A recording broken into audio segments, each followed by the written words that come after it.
And welcome to the Committee of Adjustment meeting for July 16, 2026. We'll call the meeting to order. Any pecuniary interest by anyone today? I'll take that as a no.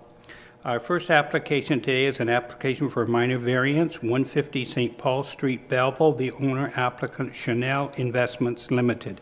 And staff? Thank you, Chair. The subject property, municipally known as 150 St. Paul Street, is developed with an existing two-story building. In May 2019, a zoning amendment was approved under the former zoning bylaw 10245 to permit a residential use accessory to a commercial use on the property. In 2021, the second floor was legally converted into a residential dwelling unit through a building permit. The property is now zoned Community Commercial Zone under Zoning Bylaw 2024-100, which carries over similar provisions of permitting dwelling units accessory to a ground floor commercial use. Subsequently, the ground floor has been converted from an office to a second residential dwelling unit without any zoning approval or building permit. As a result, the application seeks relief to permit the expansion of a legal non-conforming use from a one-unit dwelling to a two-unit dwelling within the existing building. At this time, no correspondence have been received from members of the public regarding the application. Thank you, Chair. Back to you. Thank you. Is there anyone from Chanel Investments here to speak to this application? You want to go up in case we have some application, you want to hit the gray button there so that the red light's on? Okay. Do you have any further questions? No, Your Honors. I'm here just to answer questions, so if you answer any questions that you have. Okay, so you're converting this, there's going to be two units in the building, one up top and one in the bottom, is that correct? That's correct, Two yes. residential units, okay. Any other questions for this gentleman? Okay. Is there anybody else in the audience that wishes to comment on 150 St. Paul Street? I will take that as a no. So we'll look for a motion. Jack, seconded by Joe. All in favor? Approved. Thank you. So our next application today is an application for a minor variance, 9 Mount Pleasant Road, Belleville. The owners are Trevor and Aaron Spry. And staff? Thank you, Chair. The subject property is on the east of Mount Pleasant Road, to the north of Alexander Street, and to the south of Great St. James Street, known municipally as 9 Mount Pleasant Road. The property is currently developed with a one-unit detached dwelling and a one-story accessory building located in the south interior side yard with an attached canopy. The accessory building and the canopy are proposed to be redeveloped as a two-story accessory building located in the rear yard, which would contain an accessory dwelling unit on the second floor and a garage with a converted porch on the main floor. This redevelopment would require relief for two zoning provisions regarding the building height and the total lot coverage of accessory buildings and/or structures. As such, this minor variance application requests to increase the maximum height of a detached accessory building from 4.5 meters to 7.7 meters and increase the maximum lot coverage for all accessory buildings and/or structures from 10% to 12% for detached accessory buildings, plus an additional 6.7% for an attached porch. The subject property is designated residential land use under the official plan. In total, 4 members of the public contacted staff with comments and/or concerns regarding the application. At this time, 2 written correspondence have been submitted in opposition of the application, which relate to the following: heritage, aspects of the proposed structure, including site location, design, shadowcast, appearance, the proposed extension of the driveway, removal of mature trees and reduced landscaping, noise, privacy, stormwater runoff, tenancy or who will occupy the unit, the municipal servicing capacity in the local neighborhood, and a shared wall in the existing accessory building. Feedback received from the public has either been included in the staff report or circulated to the committee for your consideration. The applicant provided responses to some of the written feedback, which has been included in the staff report. Thank you, Chair. Back to you. Thank you. Okay, is the owners of Mount Pleasant present? Did you want to come up and if we have any questions for you? I can speak on their behalf. Okay, whoever, are you representative? Okay. Yeah. So if you just maybe give us a quick little Yeah. synopsis Do I of what's just press happening? the gray? It's on? Okay. As long as the red button's on. Yeah, so I'm Kirsten Baird. I'm representative of Linden Design Co. And did the plans and everything for the application. Do I have like 5 minutes or no? Yeah? Okay. Okay. So I just wanted to summarize some of the comments from the public and then also like some of our comments back.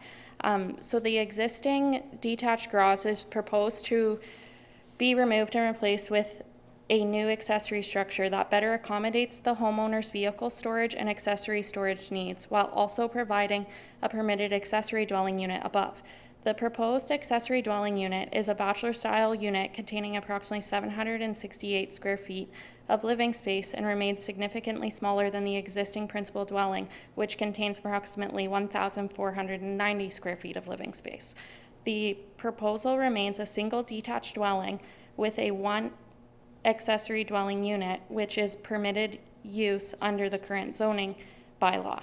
The height variance, the height proposed increase in building height is required to create a functional and code-compliant accessory dwelling unit above the garage. The intent of the design is to utilize the second floor and attic truss space as livable residential space while maintaining a traditional residential building form.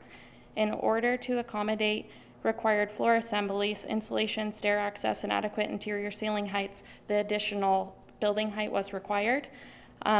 The requested height allows the accessory dwelling unit to function as intended while remaining secondary and subordinate to the existing principal dwelling. The proposal supports the city's objectives of providing additional residential units while maintaining the residential nature of the property. For the lot coverage for the variance, the requested increase in accessory structure coverage is intended to accommodate the garage accessory storage, permitted accessory dwelling unit, and attached covered patio within a single accessory structure. The proposed garage and accessory dwelling has a footprint of approximately 768 square feet, representing approximately 12% of the lot coverage. A portion of the additional coverage is attributed to the attached covered patio on the side on the plans there. The covered patio serves several practical functions, including providing weather-protected access to the accessory dwelling unit and functioning as an outdoor amenity space for typical residential uses such as seating, barbecuing use, and outdoor enjoyment. While the covered patio is included in the coverage calculations, it remains an open, unenclosed structure and does not create the same visual massing as the enclosed habitable floor area or overall impact as the building itself. The proposal is not requesting relief for the setbacks, permitted uses, or landscaped open space requirement. The property continues to provide approximately 43.87% landscape open space, exceeding the minimum zoning requirements of 40%.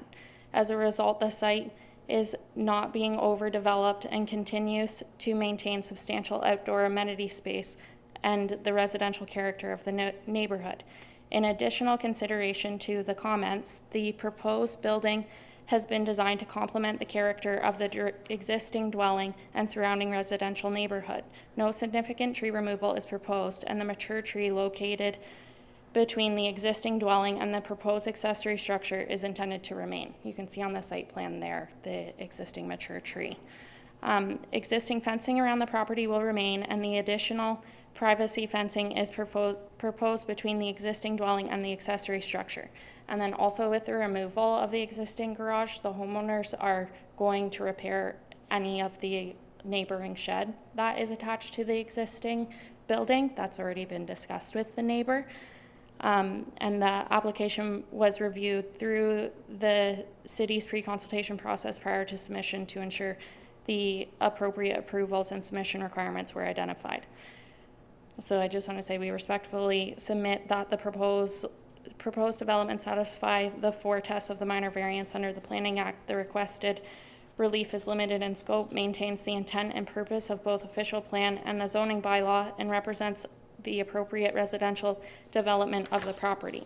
The proposal provides a permitted accessory dwelling unit while maintaining compliance with all other applicable zoning requirements. preserving landscape, open space, and maintaining the residential character of the neighborhood.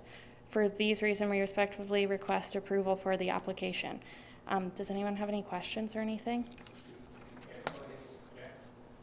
Yeah, The existing house, yes, is it staying as a one unit? yes, yeah, it's It is always not been changing. one unit and it's not changing. Okay, so you're looking at 3. No, there's only one, No, but total of 3 with the 2 new ones over the garage? there's only a bachelor apartment over the garage. Only Yeah, one? So you're going to have 2 only? yeah, so the main single detached dwelling and then the proposed secondary dwelling above the garage. Okay. The owner lives in the 6 Mount Pleasant, right? Yes. No. A question that I have, the square footage of the addition or the new Yeah. is going to be about 768 square feet? Yes. What is the square footage of the existing garage The building existing now? Just garage so I get it, was see what the difference, approximately. 16. The existing garage was roughly 20 feet by 22 feet, and the proposed was 24 by 32 feet. So 6, not that much bigger Yeah. square footage wise then? Yeah, for the On garage, The- yeah. On the ground, it's Yes, the it's distance. the height, yeah. Okay. Okay. Anybody else have any questions? Scott? Joe? I have one. Okay, go. The back of the new building, are there windows going in it or not? No, there's no windows on any of the exterior sides of the lot. So all the windows for like the accessory dwelling on the second floor is just on the front side of the wall. Okay. No. Have you seen the comments that from the neighbors? Just the 2 written comments. Okay. And you have addressed those? Yeah, okay. Yeah, I can Okay, have so a we'll seat hear here. from some of the neighbors, okay? Who's first that wants to come up and speak? Come up, your name, and I think there's a piece of paper there for you to sign your name, Okay. and Aha, no you're- pen.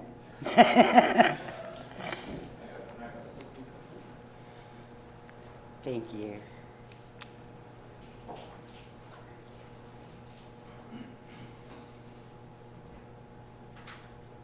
I'll try and be brief. Good afternoon, gentlemen.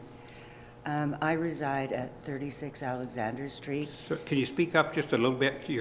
Okay, sorry. Or- Asthma. Okay, I reside at 36 Alexander Street. The proposed building and parking lot runs along the rear of my backyard, and this variance will have a profound impact on my property. Although the living space in the accessory dwelling is less than the main building, the footprint is considerably larger at 1,200 square foot area, including the patio, whereas the main dwelling is 840 square feet area, and they're both similar in height. So how can this building be deemed subordinate to the main and principal dwelling? The height of the requested variance in the notice of June 18th was increased to 25 feet, making the height almost twice the 14-foot maximum for accessory dwellings. This building is the equivalent of a main dwelling right up against my backyard. The rear of my property will face a 32-foot long by 21-foot high wall, 3 feet from the property line. It will totally dominate my yard. It will be no different than giving approval to a 5-foot high wall that's 32 feet long. The building will be large enough and high enough to be visible from Alexander Street, and the scope of the wall will most likely amplify the street noise and noise from the paved parking lot adjacent and the driveway adjacent to the east. Although the perimeter fence will be left, its old chain link, which provides no privacy, sound absorption, or visual protection from the vehicle headlights, which are going to end up in the backyard. In answer to serious drainage concerns I've raised. The plan is to maintain existing drainage patterns, but the building and the parking lot haven't been built yet, so there are no existing drainage patterns. Currently, my property is the drainage pattern for the small existing garage. The roof runoff discharges into my yard, and an eaves trough downspout onto the property line discharges onto my yard as well. In the spring, there's standing water that pools in that corner already, and during wet years, it's risen up to the back stairs of my kitchen deck. As my property sits slightly lower than 9 Mount Pleasant, it's imperative that I know where all the water is going to go, as this building is substantially larger with considerably more paved surface and roof area than what currently exists. Now, to mitigate the drainage issues, I would require trucking in topsoil at my expense, which would just pass the problem on to my neighbor to the east because she sits even lower, and it would run the water off onto her driveway against her foundation and a 100-year-old barn that currently sits there. And I'm just not comfortable running the problem downhill. To provide some separation from the parking lot, I would require to build a fence at my expense. But without fill and proper drainage, the fence posts are susceptible to rotting. I'm opposing the application, trying to protect what I've worked so hard for. I don't believe the intent of the Planning Act is for neighbors to have to bear the burden of costs and the negative consequences of an accessory dwelling. The City of Belleville will not be offering me any funding for fill and fencing, no compensation for the loss of enjoyment of my property or the potential flooding, or the loss of my property value when it faces a 32-foot by 21-foot wall. I respectfully and humbly request you to please consider the issues that I've raised and to please deny the variance as it sits. Thank you. Thank you. Okay, who's next? Anybody else? A lot of people there. Nobody else want to make a comment, or is she the representative for the rest of you?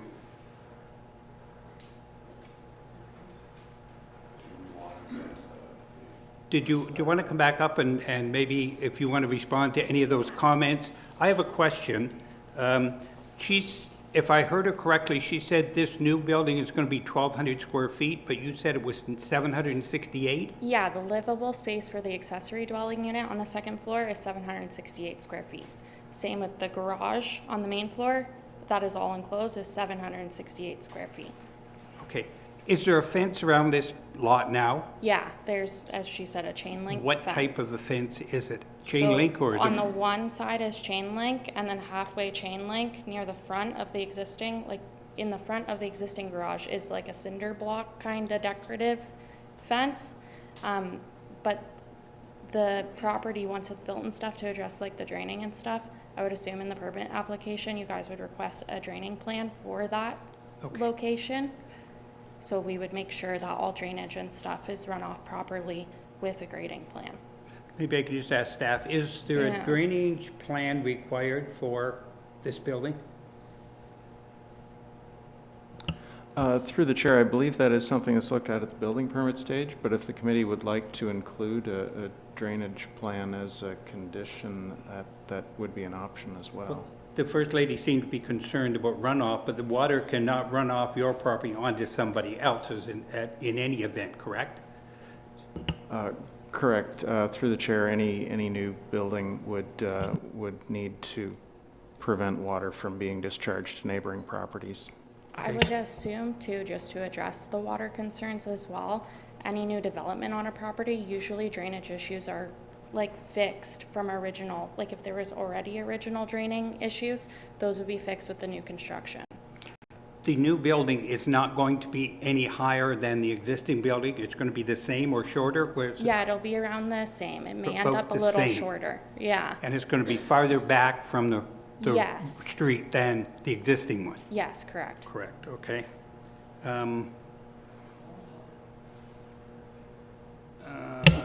What is the final height on it? It was 6.4 meters. So that was, I thought it went from 7.3? Did I write that? The request is to go from 4.5 to 6.4. 6.4, sorry. Yeah. Wrote it down wrong. Okay, and the lot coverage is going from 10 to 12 plus 6.7, is that correct? Yes, that's correct. Okay. And the 6.7 is the open covered patio.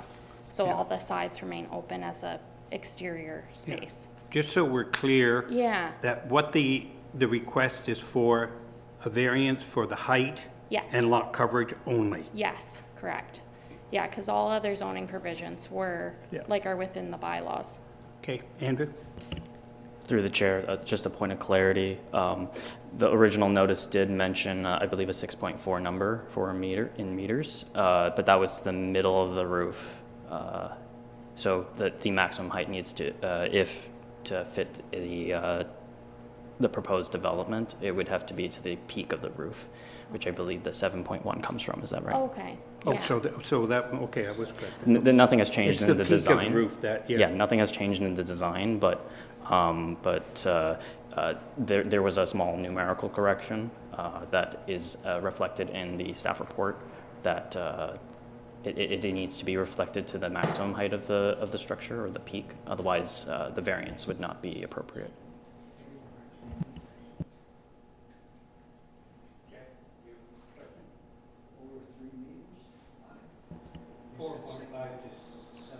I believe it was 7.1 through the Yeah, chair. so it'd be 3.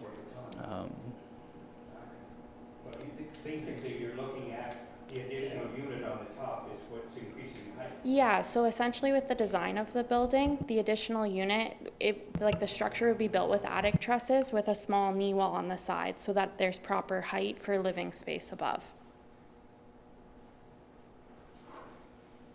Okay, any other questions? Does anyone else in the audience wish any further comments? So I think the lady that was concerned about the water, I think the drainage plan hopefully will take care of that. Yeah. We'll put it. Okay, yes, sir. Paul Truash, I'm a neighbor, At what address, sir? 39 Alexander. 39, Yes, okay? sir.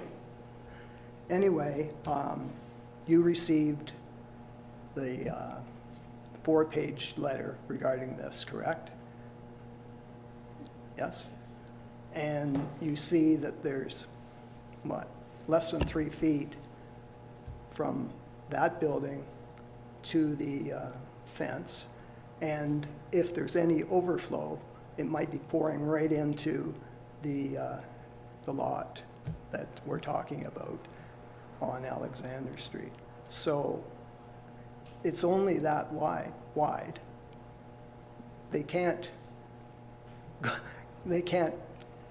access it without going in the other person's yard because there's an overhang Yes. and then there's also 3 feet. So anything will be just flooding off there, a lot more roof. It's crazy. They've got parking for 8 cars in that. You know, they say, they show 4, but you can get 8 in there. Okay. So it's, But would the eave troughs not take care of any runoff from Well, the building?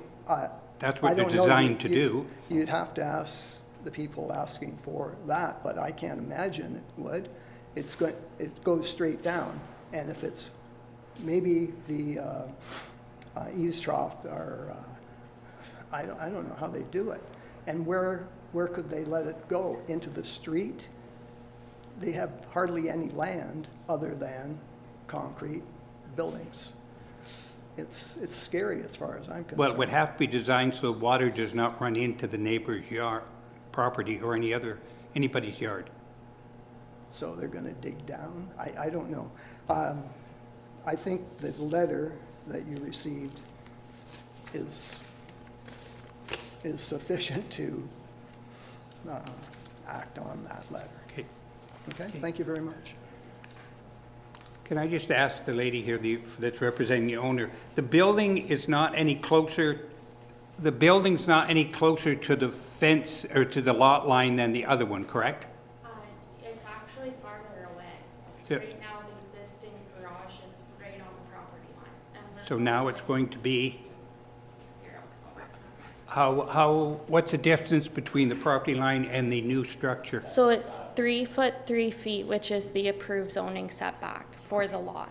Okay, Yeah, so it ends up being in the regulated buildable area and not on the property line anymore. So it Okay. fixes an issue that there is so currently. the runoff issue that they were talking about would be mitigated by the fact that it's farther away Yeah. from the property line. Yeah, Any runoff is gonna which is not- probably honestly contributing to some of the runoff because naturally how everything slopes, that existing garage attached to the neighboring shed with the like concrete fence at the front would act as a barrier for any runoff to come to the street. So once that's all open, the new driveway put in, proper eaves trough and actually two-code building, all the runoff can be mitigated to the neighboring properties. That's what I'm worried about. It will be mitigated to the neighboring No, like mitigated as in not going to the neighbor's properties Yeah. anymore, because it can run to the street. In the, in the drainage plan, does it provide for where the water runs, like it wouldn't go onto the neighbor, run out and down to the sewer or wherever?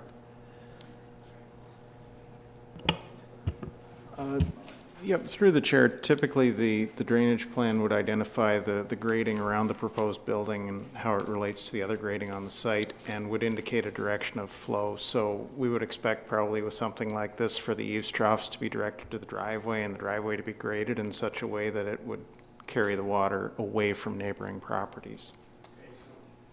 So hopefully the drainage plan is going to solve any groundwater issues that seem to be of concern. You have a question? Do you want to come up so we can hear you, please? It's my understanding that there currently are no storm drains on Mount Pleasant, so if you run it down to the street, I guess it runs down the street, because I don't think there are storm drains, no manhole covers or anything such as that on Mount Pleasant. Where does the water run now? Off the driveway. Honestly, where the driveway sits now isn't part of my backyard at all. All I have is just the very corner of the existing small garage. And what I see out my kitchen windows is just the side yard. But when this development happens, 3/4 of my backyard will be this wall of the building, and the rest of my backyard will be parking lot. So that's why it's of grave concern to me now, because now I have flooding from just the corner of a very small garage. When they take up 1/3 of my lot with a parking lot, and then the other 2/3 with a roof that's 25 feet high, any snow that even slides off that roof because of the extending eaves is going to go over the property line. And how do you get a fence, or excuse me, how do you get a ladder in a 3-foot spot between the property line to the wall of this building? If there's ever a need to do repairs, maintenance, clean gutters, you can't get a ladder in 3 feet of space. But this building's going to be farther away from the lot line than it was before. No, no, sir. There is no existing building behind me now. You're talking about back, or you're Yeah, talking about side? my backyard is like this. Yeah. The new build is like, will be across the whole back. So currently, there's nothing behind me but a side yard that has trees. When this is built, I will have 3/4 of my yard will face a 32-foot-long building, 25 feet high, and the other third of my backyard at the end will be parking lot, with only 3 feet between my lot line and the wall. So I'm thinking any snow that comes off is gonna crush my garden shed on the other side. You can't get a ladder in that 3 feet. And where is the water gonna go? Well, there probably won't be any more water than there is now. Sir, there's got to be, because there's a massive roof of this building that doesn't exist now, and I already have water. Okay, do you have a question, Michael? So I'm confused about you're saying the other third is, that driveway doesn't abut your property at all. That driveway abuts the neighbor on Mount Pleasant. You're behind, correct? Yeah, my backyard Yes. butts onto their side yard where this whole development is going to be. Your backyard is towards the yellow, Butts to the bottom of the blue. Does it? so the blue is... Yes. The backyard butts to the bottom of the blue, which we want to build that garage on. Yeah, see where the blue section is? Yes. And my yard goes to the corner of where the yellow original house is. So I will be seeing parking lot for a third of it and building for 2/3 of it. That's what I'll be looking at. Where it says plot plan is where her house is. Correct.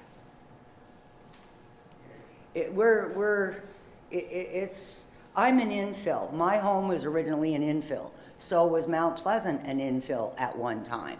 We're surrounded by quite substantially older properties. So it's pretty wonky in there. And my backyard will be facing a 32-foot long by 25-foot high wall with only 3 feet of space. Where, like I said, okay. How do they get a ladder in there? How do you clean gutters? And honest to goodness, would I want to buy my home with that at the end of it? I know, I imagine you can't consider the loss in my property value, but my goodness, I've worked so hard. And I'm not getting answers about, I know we have to wait till a drainage plan, but I can't see where it's going to go. And my neighbor on the east sits even lower than I do. So you can't run it that way either. I'm sorry. Sorry, go ahead. Through you, Mr. Chair, I just wanted to ask staff if they could just give us a brief refresher on the provincial policies on infill right now, and then also could touch on the accessory buildings and how this would fit or not fit into that.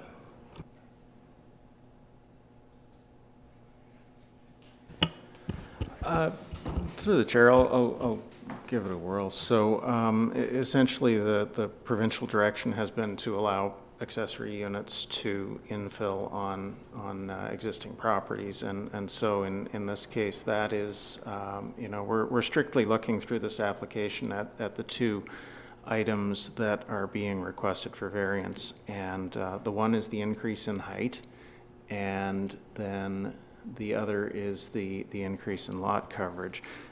So ultimately, the increase in height is not increasing the footprint area of the building. So we're looking at, it's going to be catching water, whether it's at the permitted height or whether it's taller.